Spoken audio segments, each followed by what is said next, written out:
Ngayon lang kami nakarating dito ah. Ang ganda naman ng panahon, hindi masyadong mainit. Lalo akong hinapo ah, puro pataas na yung nilalakaran namin. Mukhang malapit na kami.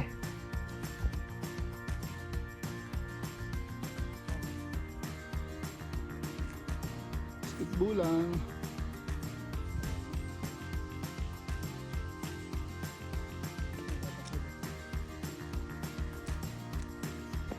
Ay salamat, nakadating din kami dito sa castle. Ayun, tanaw na namin yung castle. Ito yata yung mga history ng castle na to. Sarado.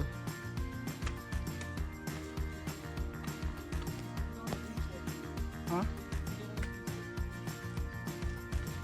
Eh, sige lang Dar, vlog pa.